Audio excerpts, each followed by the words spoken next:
Hello, everybody. My name is Asher, your host for the Revenue Journey podcast, where we interview and grab unique perspectives from amazing individuals doing technology sales within the APAC and ASEAN region. Welcome to episode 8 of the podcast. For this episode, we have Hans, who is the head of sales development at Workato for the Asia Pacific and Japan region. Hans started out as an SDR like many of us in tech sales, but unlike many others who wanted to pursue an AE role afterward, he decided to go down the sales development management route. Throughout his time in SDR management, he's conducted countless interviews with both SDRs and SDR managers. If you are looking to go into tech sales through the SDR or BDR route, or you are looking to go into SDR management one day, Hans has some pointers for you on what hiring managers like him are looking out for and how to ensure success in those respective roles. Furthermore, he shares his insights on his leadership journey and the lessons he's learned. There's so much to unpack here, and I'm really excited to get this episode going. So with that being said, let's get this episode started.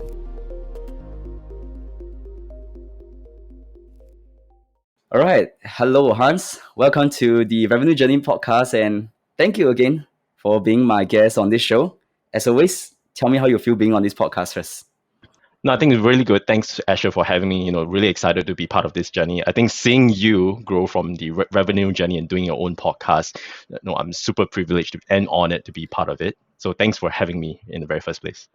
No, to be honest, I'm the one that needs to be honored to have you, right, Hans? Because you work your way from SDR to SDR manager to now head of sales development. So I really want to get some of your thoughts in this podcast in terms of the SDR role, because we both know it's not an easy role. It's definitely difficult, and that's why I wanted to bring you on specifically to talk about it.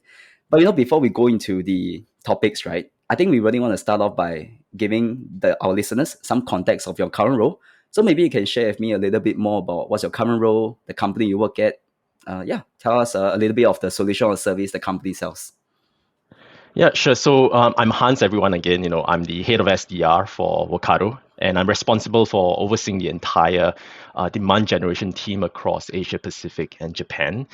So my team primarily focuses on multi-threading conversations with prospects, educating the market, that's what we call it, ensuring that we have an extensive coverage across our key target accounts.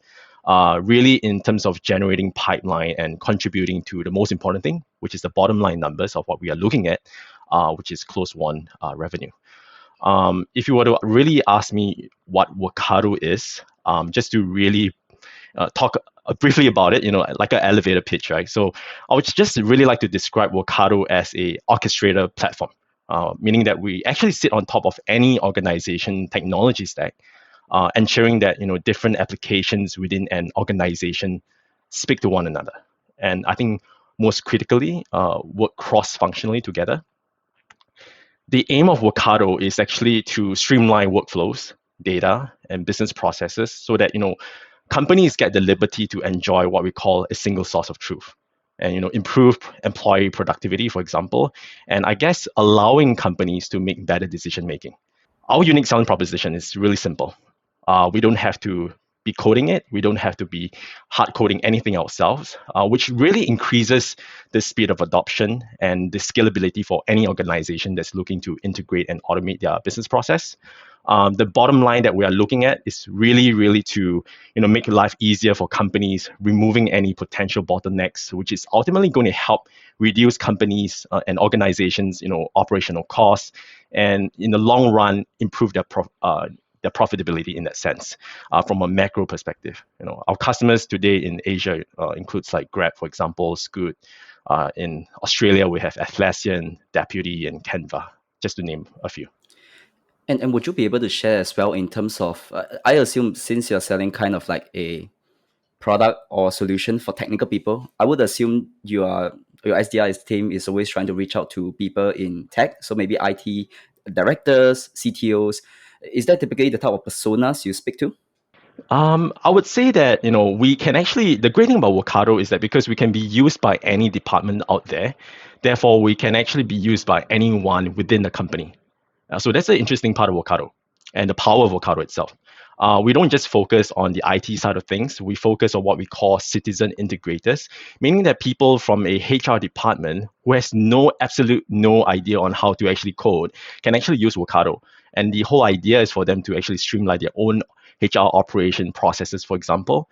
So we can actually be sold to any organization and any personas. Even, for example, being an SDR ourselves, we can actually be using Workato to help to probably funnel leads and making sure that we are getting to the leads at a lot faster in terms of scalability as well. So really no stringent in terms of like persona base, but ideally definitely we can talk to IT more because these are the people, or what we call from a medic approach, they are the economic buyers.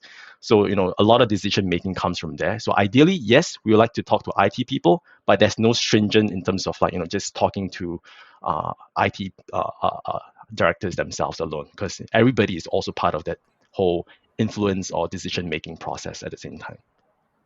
Understood. And I guess the last question to end off this particular section, right, is what about the sizes of the companies you typically try to reach out to? Are they small businesses, mid-market, or are they enterprise most of the time? Right. So that's a really good question. In terms of the ideal customer profile that we look at, when we conduct that sort of SWOT analysis on where we, scale really fast, it's actually fast-growing companies. Like, even a software company, for example, can have 30 employees, but they're looking to really improve their existing product ecosystem. We can be sold to them. So they can be as small as 30 employees, for example. But in other industries, for example, in the manufacturing industry, in the transportation industry, ideally we are looking at companies beyond a 500 employee size. Reason being why is because the tendency for companies that have a larger technology stack or cloud adoption is a lot higher compared to a smaller company of like 1 to 200 people. So we try to actually narrow down on places where, or companies that has more employees, as the tendency of cloud adoption is a lot higher, because we want to be making sure that we are making the full use of our time talking to people that would be our ideal customer in that sense. And definitely that makes sense, right? So really appreciate you kind of giving our listeners that context before we jump into the main topic of the day. But Hans, for me and you, right, I recall us being connected on LinkedIn for a very long time actually. Even prior to us speaking in real life, I know we were connected for a very long time. I recall there was this one time where I can't remember who reached out to you, but we had a coffee. I agreed. And I think that was also the time when I shared with you that Workato was actually one of the first companies I wanted to join as an SDR when I was still in the final semester of my university. So I think the world is really small, and here we are now just talking about SDR function and all that. But of course, as you know, the timing wasn't so right back then. But I've always followed Workato's progress, and it seems like the company is doing really well. I mean, for example, a lot of my friends are telling me they see Workato's banners somewhere in MRTs and all the different places. But yeah, I mean, tell me a little bit about you then. How did you find Workato in the first place? Or did you find Workato, or did Workato find you in the first place? Share with us a little bit of that journey going to Workato. Sure. I think, for the listeners out there, when I saw Asher, I really wanted to recruit him because, he really showed that urgency and, really prioritizing, what he's doing best at. And, his profile was really, incredible, and always wanted him to be part of the team. But, unfortunately, he was at a different timeline with us. But we are still good friends today. So, but, what I found, like how I found Workato, or how Workato found me, is actually, I realized that the integration platform as a service, or what we call iPaaS, is a really, really interesting space. A lot of companies today, even though we are in the 21st century, a lot of them are not automated, and integration is still an important piece to many companies out there. And you realize that we are always being bottlenecked by manual processes, and it's very surprising. So what I feel is that a future of work must be a future that works. So that's the most crucial piece.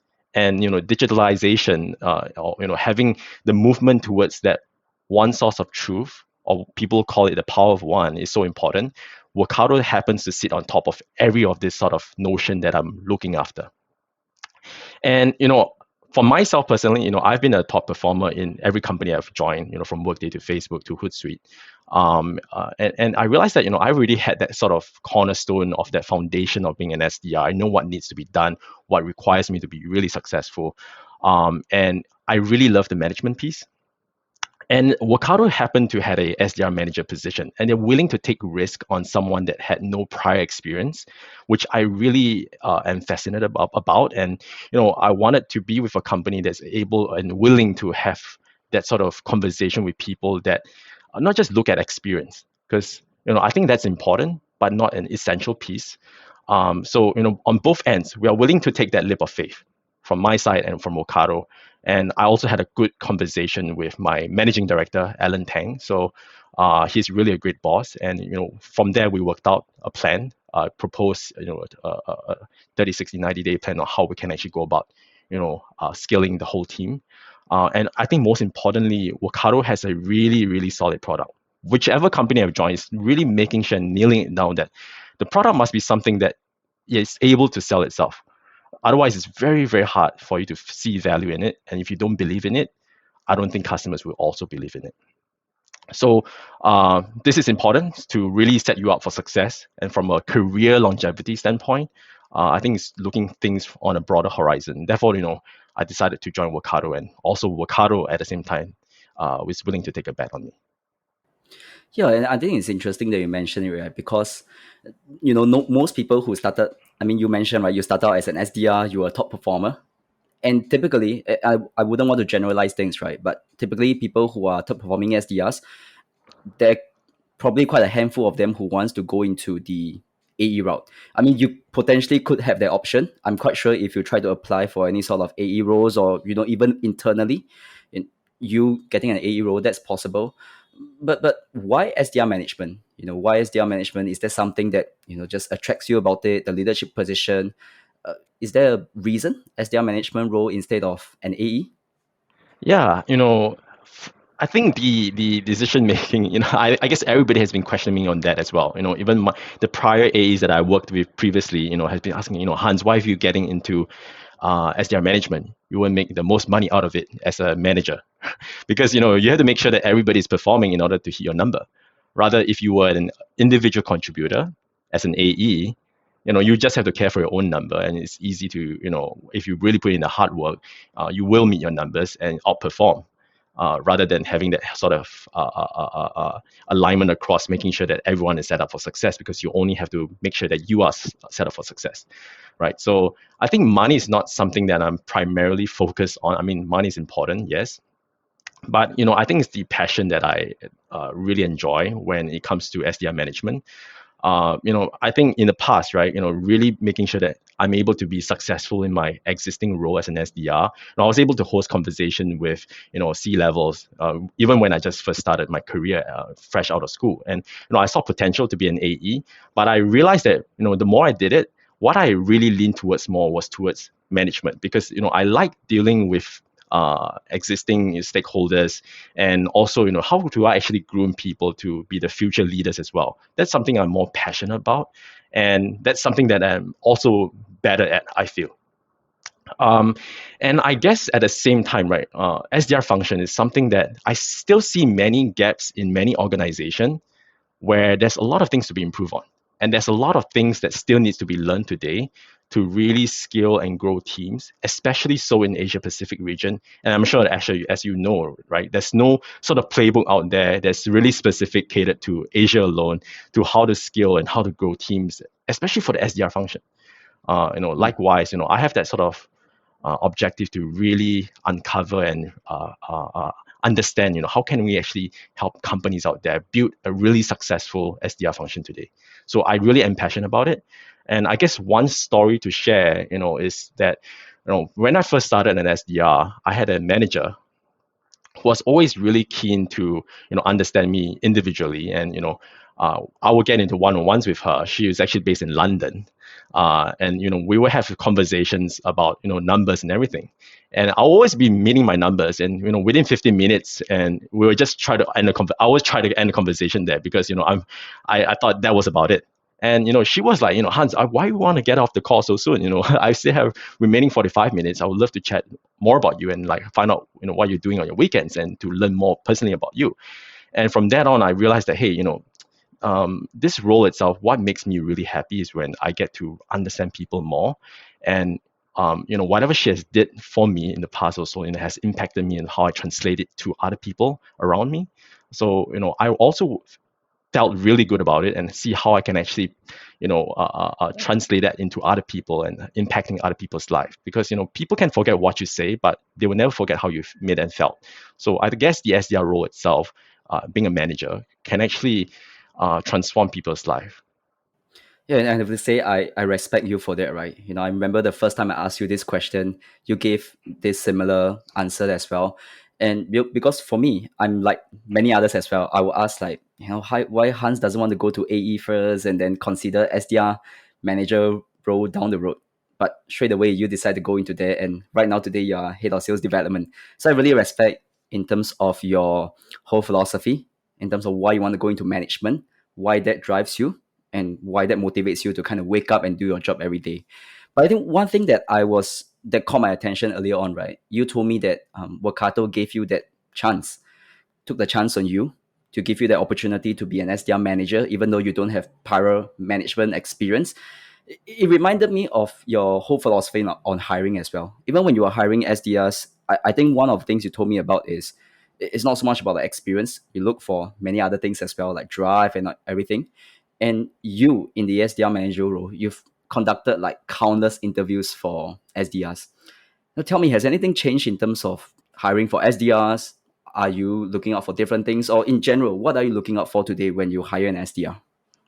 Right. So I guess the gut feeling, when I first started as an SDR manager, you have no idea whether you're doing the right thing. That's the challenge, right? But there's a strong innate gut feeling that you know that you're doing the right thing, and certain profiles that you're looking for just makes sense. I think a lot of times we talk about ideal customer profile from an SDR perspective. But from a manager standpoint, there's also an ideal rep profile, like IRP or what we call it. So people that exhibit the same attributes that makes them more successful than others, or the tendency for consistency is key as an SDR, because you can't just be performing 3 months and then the remaining 6 months the SDR is just not performing again. So it's a confluence of things that adds up together in making a rep a great rep. So I'll tell you what different company has different IRP in the very first place, meaning that some companies look out for hunger, some company looks out for drive. I think similar across every company. There's similar attributes, hunger, drive, creativity, fearlessness. These are the things that we look at when hiring an SDR, of what we call a foundation, that is very critical to make sure that an SDR is successful. In the past, right, when we first started, we thought that hiring someone from a large enterprise with years of experience would be really successful in the SDR role. And we made a fatal, grave mistake of doing that, because that person might be really successful in that large enterprise company. Coming to Workato would absolutely fail. So the things that we look out for in terms of the profile has to be very different. So, the person that joins Workato today has to be able to, for example, be very adaptable, be having that great attitude towards embracing change, because we are at an environment whereby things are moving very quickly. We are still like a growing, emerging startup, though we are a large startup, yes, but things still needs to change because we are preparing for a route to IPO, for example. So there's things that we're still trying to fine tune. So people needs to be very comfortable with change itself, and change for the better for sure. And I guess people who really like to dream big will then want to be part of Workato, because we are in the process of figuring things out, but we need dreamers out there to really believe in the vision of what we can achieve ultimately as a team. So I guess when it comes to hiring an SDR, I don't look specifically for experience, because when we hire one of the fresh graduate, from SMU, her name is Samantha. I think a lot of people know her today. She was knocking right out of the park and breaking every glass ceiling out there. She was the first one who actually met her numbers, and she's the first one that we hired. And she was showing tremendous results. And today she's an account executive, closing the most deals, and she's the first to meet her numbers as an AE. So, that doesn't really, experience doesn't translate into anything. It's just a good reference for us to understand whether a rep may or may not succeed well in your current company. Yeah. Well, then the question I do have is, and in this kind of podcast, we do have a lot of people who are maybe they are early in their SDR role, or there are actually a lot more people who are looking to go into tech sales, and they know the SDR route is where they want to go. So, I mean, let's assume, right, today someone wants to join Workato. Like say, you look for the hunger, adaptability, and all that. how can someone, let's say when they're talking to you, assuming they pass the resume stage, you just give you a little bit of idea of what they're doing. Let's say they pass that stage, they're speaking with you. What should they say, or how do you determine they have that quality that you're looking for? Because that's something I'm really curious about. Is it just gut feel, or do you ask certain type of questions? Do you look out for any types of, I would say, pointers or hints?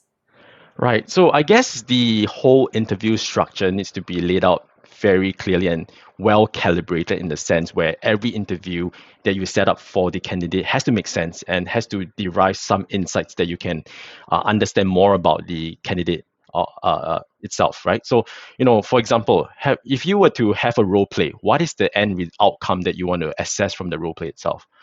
Because, from a role play, just for example, if you were to do a cold call role play with a candidate, you can see whether or not that candidate has well prepared him or herself during that whole role play, even though he or she may not have any experience. But if that person actually went on to different sites just to research about how to conduct a role play, that actually shows that sort of hunger a little bit more than someone who is completely unprepared.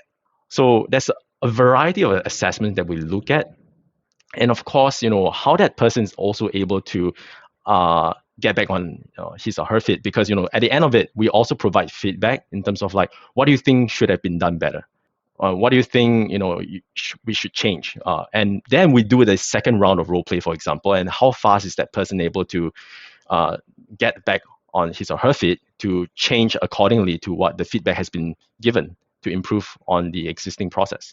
So then we are able to assess, okay, this person is a really fast learner and able to adapt to the situation really quickly. And so there's a variety of variables that we look at, not specifically so one thing, but every interview process itself has to make sense. And coming together then, would derive a great candidate. So for companies, for example, like Twilio, they love to bring about, different stakeholders from different departments, for example. And the reason why is they wanted a bar raiser, making sure that, the candidate is a culture fit, for example. We do that too, to make sure that everybody's in sync, because a person that has to be able to not just work within the department, an SDR today has to work cross-functionally. There's always a chasm between marketing and sales, for example. There's always this gap. So that person needs to be able to work closely with marketing too. So we all assess different things altogether to determine whether a candidate makes the perfect ideal rep profile that we're looking at. Yeah, and I think I love what you said about this whole idea of, every single step of the interview has to make sense. You're trying to derive something out of it. And I think one thing I want to point out that you mentioned is this whole idea of, seeing if they are prepared. Do they take in feedback? Because all these things are very important as an SDR, right? I can tell you, even in my personal personal life, now that I share about my journey in tech sales, I have people coming up to me through LinkedIn, for example, messaging me and asking me, questions about the SDR role, the tech sales role. And, sometimes some of them are even trying to come to me and say like, Asher, can you recommend me to some companies? And to me, I just feel it's very lazy. I think that shows that you have not done your research, because the information is out there. Honestly, the information is out there. There's so many things, so many resources you can go to. You just need to Google it. And the fact that they don't do that just kind of shows that, okay, they are just in for the wrong reasons, probably. I don't know. Any thoughts on that? Is that kind of how you feel as well? Yeah, definitely. Like I guess some of the questions that comes in, to an interview, for example, is just, what does your company do? What does your company does, and what sort of product you sell, and and if sometimes you were to prompt them an elevator pitch, for example, then they're taken aback, and complete opposite answers that you get from, for example, Workato is an integration platform as a service. We had candidates saying that we are like a furniture company, so or like a what we call a co-working space company. So completely shocking answer, and you will absolutely know whether or not that candidate is prepared. So I think in this sort of scenario, I'm very transparent with the candidate. I just said, hey, let's stop the interview, and because I respect each other's time, we really need to do some form of basic research before we continue the interview. Yeah, and that's the whole idea of that's the whole role of the SDR as well, right? Even when you're reaching out to companies, you don't want to just call someone and be like, I don't even know what you do, I don't know your business.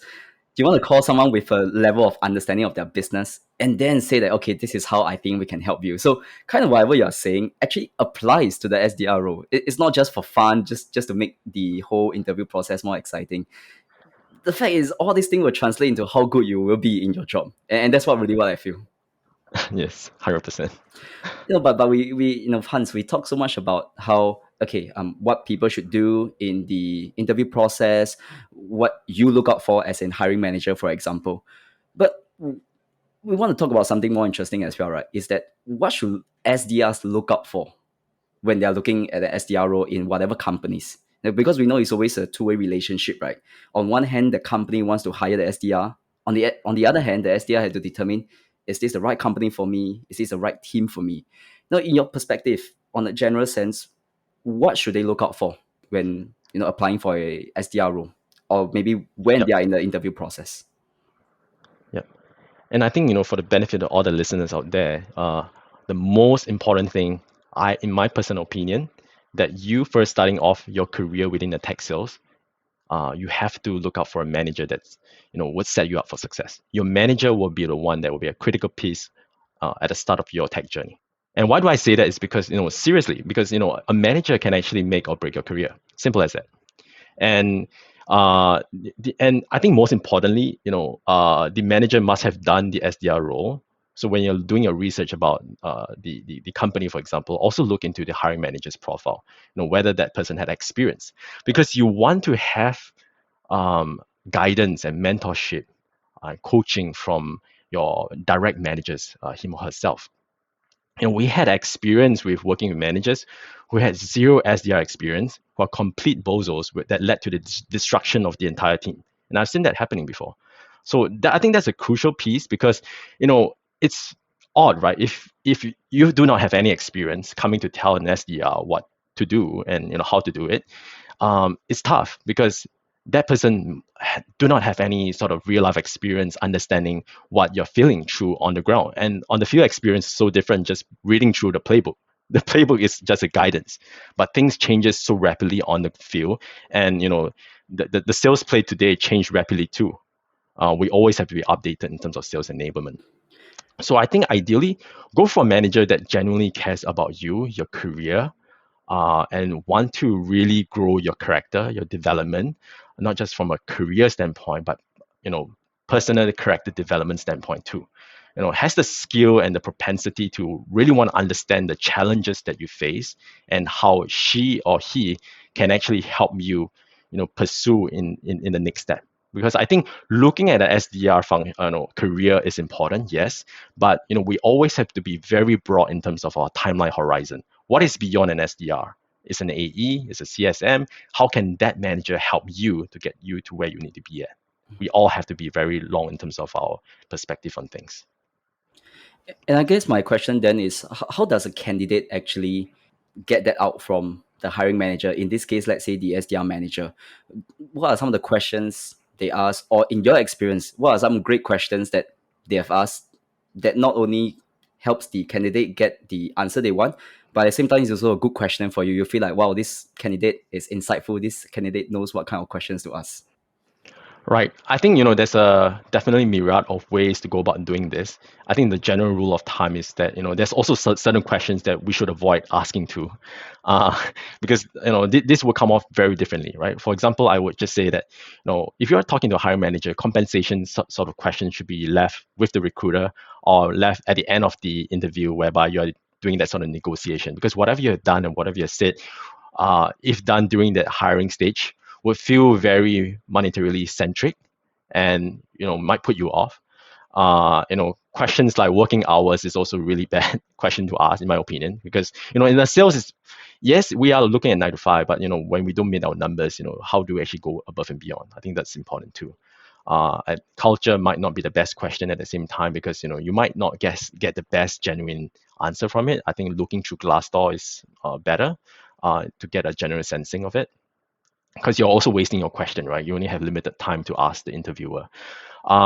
I guess the best question to ask, returning back to your question, Asher, is that, for listeners out there, it's more of like probably asking, how would you be set up for success within the company? What are the sort of sales enablement programs and structures that the managers have developed for the SDRs in terms of cadences that would actually enable them to be progressively imperceptibly growing within their career as an SDR. And also asking questions like, who would they actually be working closely with? Because the team dynamic is so important, right? As I mentioned, there's a chasm between sales and marketing today in a lot of organizations. How is the manager closing that gap?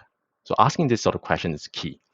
Then you will understand that, hey, within that organization itself, you get to work cross-functionally. So you are able to be well-versed when it comes to learning.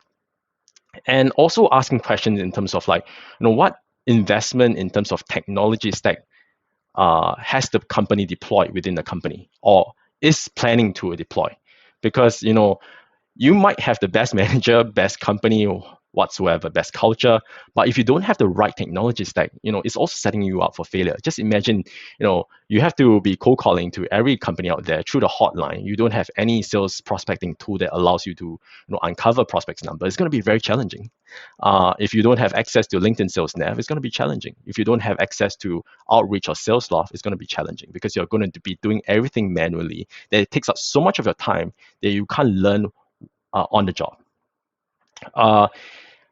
And I guess the last thing is also, researching about the interviewer himself or herself, because I think understanding about them, ask questions about them. What made them to be where they are today? What, similar Asher, right? You're asking me, why did I move to manager, for example? So asking the manager, him or herself, during the interview process is also important, because not everyone is a great manager for sure, and you need to be part of the team that really genuinely wants you to grow in a career and be part of that whole great mentorship. Yeah, I understand that. And I appreciate you kind of giving us that breakdown, right, in terms of some of the things. But I think if I were to kind of summarize what you have mentioned so far, I think at the day it comes back to the same thing. First, it takes in you want someone or rather a candidate that takes initiative, right? Takes initiative could be to research about the company, ask questions such as, hey, in the next few months, what will I be doing? Really thinking forward and trying to get a lot of insights instead of asking the things like you said, the compensation and all of that. So I think that's really what my experience is as well. Even when I was at SDR at two different companies, so I went through a few interviews as well. So that has been my experience, right? Just be prepared, take initiative, think about your own role, get some research done about the company, about the hiring manager, and just have a great conversation. At the end of the day, I think it's just about having a great conversation, not just you asking a question, but just trying to get a two-way conversation going, like similar to what we are doing now. That's kind of what I feel, right? And I think, as we are coming to kind of like the last topic of today, Hans, I think during your time at Workato, right, you went from firstly a SDR manager to now a head of sales development. And currently, you actually also hire and manage SDR managers now. So I'm really curious in terms of your perspective. What do you think makes a good SDR manager? What do you look out for when you're hiring one today? Yeah, I think that's a really interesting one. And, I happened to also saw it when Steve Jobs was actually talking about hiring managers. And, he actually mentioned that the best managers out there are the ones that didn't want to be a manager, but decided that they have to be a manager because no one else can do a better job. And that's very true, right? So, because it's very interesting, as you want someone to be really, really invested in the role. I think a lot of people has the misconception of what they define as a people's person. Today, if you ask someone, hey, why do you want to be an SDR manager? It's because, they're a people's person, and how they define it as, I'm good at talking to people, I enjoy conversations, I like dealing with people. But, that's not all about being a people's person, to be very frank. Being a people's person, it means that you need to be really empathetic, be a really good listener, and you need to be compassionate as well. And I think most importantly, be really keen to uncover the deep-rooted challenges that someone is facing, because people are a constant variable. There's so many things that comes together that you can't predict as well. And I think ultimately what we are looking at in terms of a people's person is to providing true value to people. Similarly, if you're an AE or an SDR, when you're talking up to a prospect, not all prospects or not all customers are good customers that would fit into your product's portfolio. And trying to hard sell to them you're not thinking for them. And in fact, in the long run, you're actually causing a diminish in terms of your brand's value as well. So I think very important is that, what sort of value are you able to add to your SDR makes a really good SDR manager. So meaning things like, handling tough conversations, right? Being a good SDR manager is not about, pleasing everyone, because ultimately you need to have tough conversations with people when, performance is lacking. How are you able to deliver that message across to the stakeholder? Because that is key. When someone is not doing as well, how can you encourage, motivate him or her, and also understand what are the challenges that's also hindering their success? And a lot of times people are, avoiding this sort of conversation because it's uncomfortable. But you need to have this sort of conversation. It's just, for example, if you're a parent and you have a kid, you know, and you need to have, you need to reprimand them at times, right? And the delivery of the message is important. Not saying that if you were to reprimand them, it makes you a bad parent. So, similar sort of concept. You're trying to grow the child. And a lot of the people that we hire today are fresh graduates. They are in the first time in their career. They have absolutely no idea what is right, what is wrong, what is the right direction that they should go towards to. So, being a manager, you're in a privileged position. You need to guide the team and show them how, what is the right behavior. You need to balance between those items. I think most importantly, creating a collegial environment that people will be successful and stay motivated and be, part of the vision. I think that's very important, because you can get someone's, compliance on things, but that's very different, because you want people's commitment on items, and that is a key aspect. Yeah. And I guess then the follow-up question would be, how do you then try to get that out? Because for example, if today, let's say I'm an SDR or I'm an AE, I want to go into the SDR management route. Let's say I apply a Workato. The only thing you have on me is my resume, things like my LinkedIn profile, and whatever you can get from the internet, right? How then do you try to get those information out? Like whatever that you mentioned just now. How do you get those information out? And how do you then determine, okay, I want to move this candidate forward? This person could be a good manager. Right. I guess, looking at the stories that the SDR has, what he or she has done in the past is important. What sort of projects he or she has undertaken is key. Because, you don't have experience, I think that's fine. But, what sort of projects have you led? Take up any learning opportunities. That is so important. In the past, when I was at a different company, at a large enterprise, my manager asked me to run we are adopting a new tool called Outreach. Some people are using Salesloft. And me, being a fresh graduate, had no prior experience in SDR, was to undertake this uphill battle to convince the reps who had 6-7 years of experience, telling them to adopt the use of Outreach. And but I took that in really good stride, because I think that's a learning opportunity to actually convince people on the advantages that they can actually use when they are leveraging Outreach, because a lot of them were actually really comfortable with just doing manual cold calls, and you'd be very surprised. But it's how you actually convince people, take up that sort of leadership opportunities to because everything is about convincing people and also understanding that sort of challenges that they're facing and why they are resistant to change. So that was a really good learning pathway for me. So don't see it as an extra work, see it as an extra opportunity for you to learn more. So when you are in the interview process, then you can share that sort of story to people of how you actually managed to lead the team in the right direction. And also at times, sometimes you also, may encounter into areas where you could be playing a role of a team lead, for example. So take up the opportunity to lead the team, run call blitz, for example.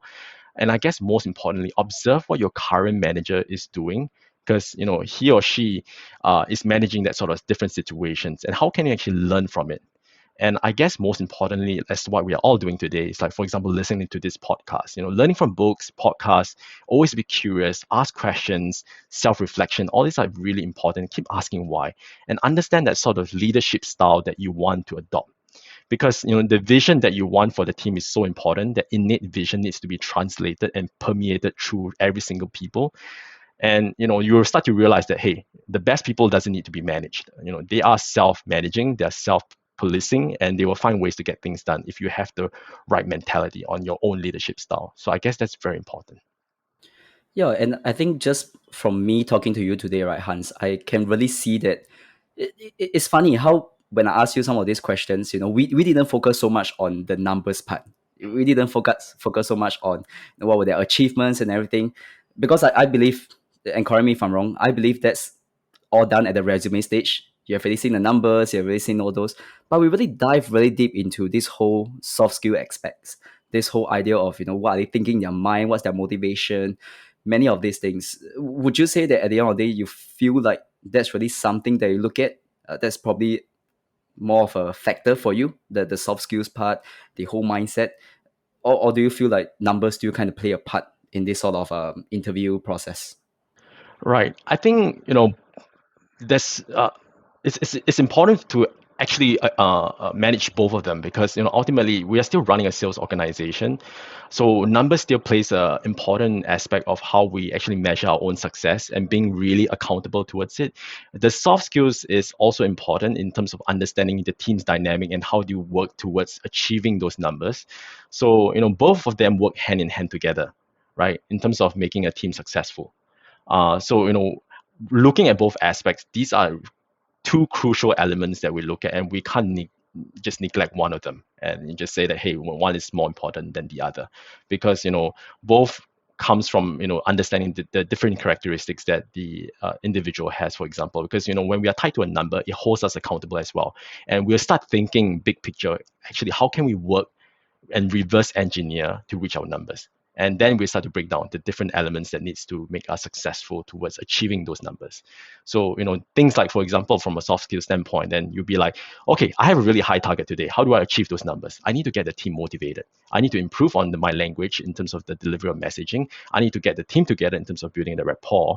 And I think one thing that we all have to look at when it comes to managing the whole team is that there's not one thing that makes a good SDR manager a great SDR manager, right? There's a series of things, meaning that and the really small things that adds up.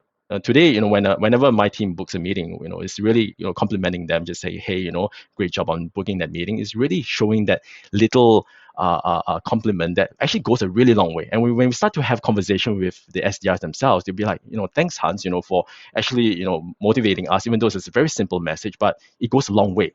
And it's not just about having team lunches that's important.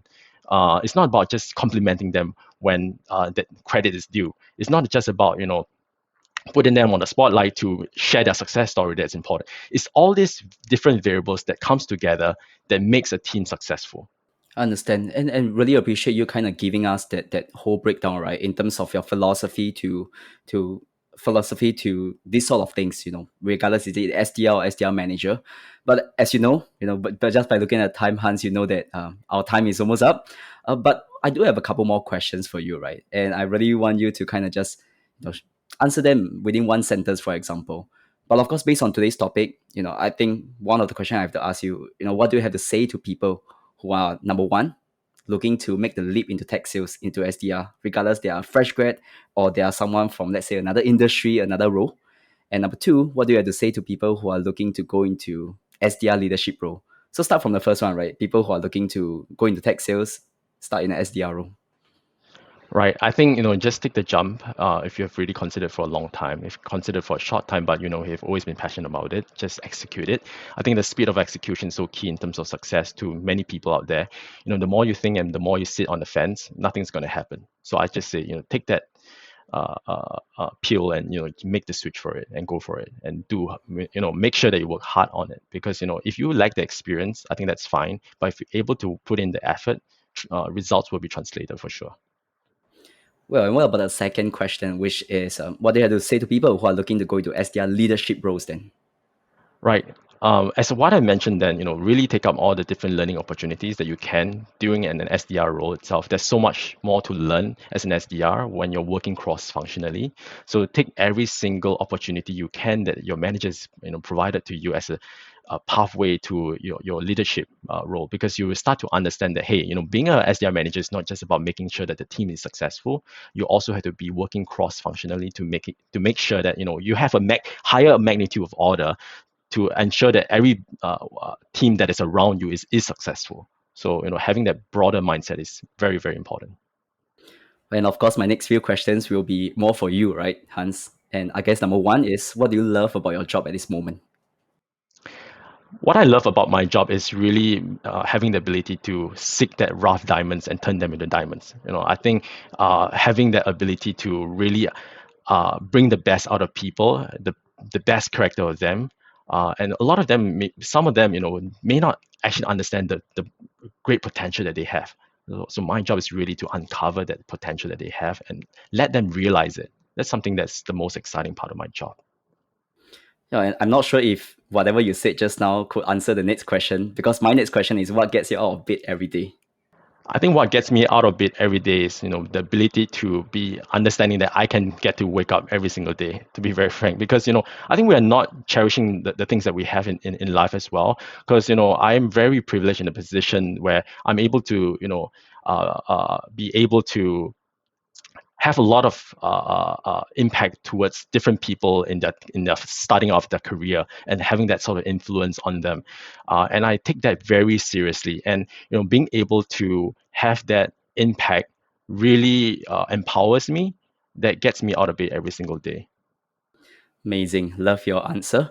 Now, as you know, with all our guests that comes on the show, comes on the podcast, we have a few rapid fire questions for them. So the whole idea or the whole goal is to answer these questions in one word or as quickly as possible. Okay, so are you ready, Hans? I'm just gonna go Yeah, with a few questions. sure. Okay, number one, what is your favorite food? Favorite food, hot pot. Hot pot. Okay. What's number two? What's your favorite place to learn and improve yourself? Any books, podcasts, or anything? Tech Powered Sales by Michael Hughes. Is a podcast? It's a book. It's a book. Yeah. Is a book. Uh, Okay. yeah. All right. So number three, what's something that you like doing outside of work? What is something I like doing? Exploring different cafes in Singapore. So yeah. Cafes. Right. Question number four. Hans, today, if you won the lottery, you have all the money in the world, what is something you would like to buy first? What do I would like to buy? I, th- I believe I would like to start my own business. Probably start my own SaaS platform. I Oh, think that a would be the SaaS most interesting. platform. Yeah, yeah. Interesting. And any sort of SaaS platform for any sort of departments or just your own SaaS platform? I think my own SaaS platform that's really about pipeline management. I think that's something that I've really good experience in, and that's something that I would definitely want to venture into if I really had the capital. So doing something that I'm good at and what I'm passionate at. Yeah, Right. And you're solving your own problem actually. exactly. Okay. Next question is, if you were not in a tech sales role today, what do you think you'll be doing as an occupation? Probably in accounting. I studied accounting when I was in NTU. So probably a 9 to 11 job. I know, it's very extensive in terms of the work hours too, Well, accountant, yeah. I mean, good that you are in tech sales today. I think that's definitely something that you're more passionate about. for sure. Okay. And with that, we have the last question. Who would you say is your biggest role model in life? My biggest role model in life would be uh, my mom, I guess, because it's really important because during this whole process of uncovering yourself in terms of character development and career development, there's a lot of things that you have to go through, and she has always been by my side to really help me out in terms of understanding what's the best action to take or whether am I on the right track as well. So having that sounding board is really important, and having that sort of support you get is also very important too, from family members, and that's where I draw my energy from. So I guess that's the key thing. If I have to choose a role model, yeah. I love that answer because if you ask me, I would have said my parents as well. I have the exact same thoughts as you in terms of my role models in life. Yeah, but as you know, Hans, we have come to the end of our podcast episode. I really appreciate you, but I'm sure we have listeners who, after hearing today, may have more questions or may just want to connect with you. What is the best way to reach you? Yeah, I believe I have my LinkedIn, that Asher would provide. So LinkedIn would be the best way to get connected. And well, feel free because I'll be more than happy to have conversations with people that's looking to break into tech sales.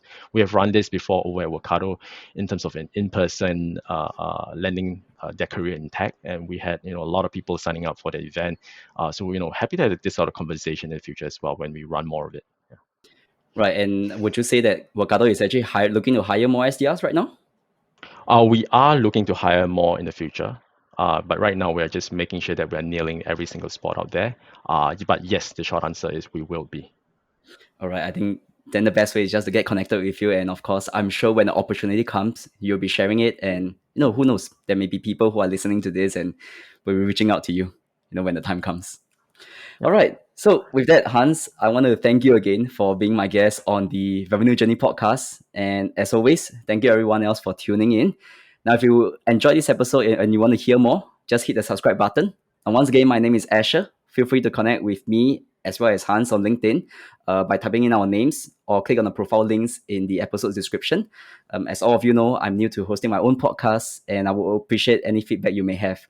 And again, if you have any suggestions or any particular topic or who I should bring on next, let me know via LinkedIn as well. As always, excited for the next one. Looking forward to it. But for now, take care, stay safe, have a great revenue journey. All right, Hans, say bye to our listeners. All right, thanks everyone, and hope to see you all again.